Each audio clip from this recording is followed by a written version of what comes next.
لکه بعضو علماو د بعضو خلکو د زنکدن واقعات بیان کړي بعضو په آخري وخت کې دا مطالبه کوله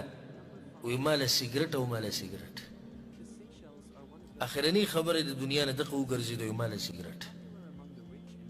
بعض واقعات بیان کړي دي هغه چې په آخري وخت کې د هغه جنۍ نوم اخلي په کوم باندې چې دی مینو او د هغې سره یې رابطه وه زنکدن کې هم د هغه جنۍ نوم علي مرګ وله په دغه ټیم کې راشي ملک الموت ته سه وباسي اخرنۍ خبره د هغه جنۍ نوم کوم باندې چې دی مینو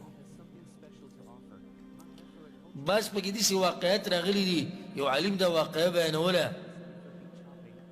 چې یو هلک کور کې مور پلار دا خبره کوله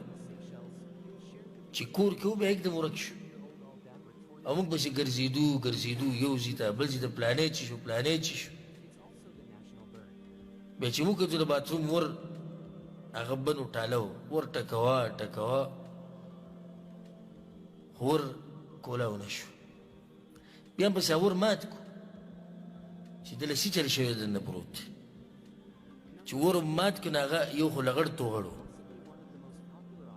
دویم ساعت یې وتې وه دریم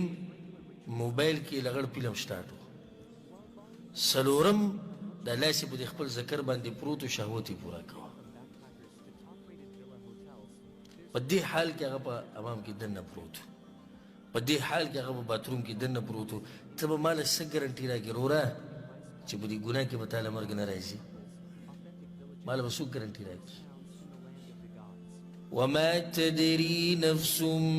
ماذا تكسب غدا وما تدري نفس بأي أرض تموت دا خو هیڅ نفس ته دا پته نشي چې دی به کوم ځای کې مري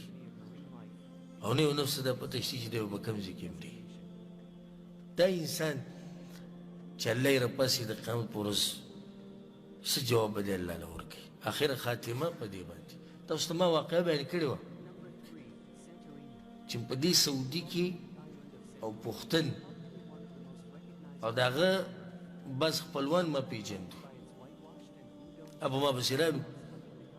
وایي زموږ مسله ده که موږ سره پکې منډه ووایو ما څه مسله ده وایي زموږ مړی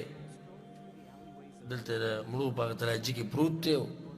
کیس یې ډېر اوږد شو د میاشتې نه زیات شو که دا مړی موږ له راکړي او موږ یې وړو پاکستان ته ښه مسله څه ده کاغذونه د هغه برابر دي او برابر دي چې کاغذونه برابر دي بیا ولې منع کوي اوس کاغذونه خرابه وي خو منع کوي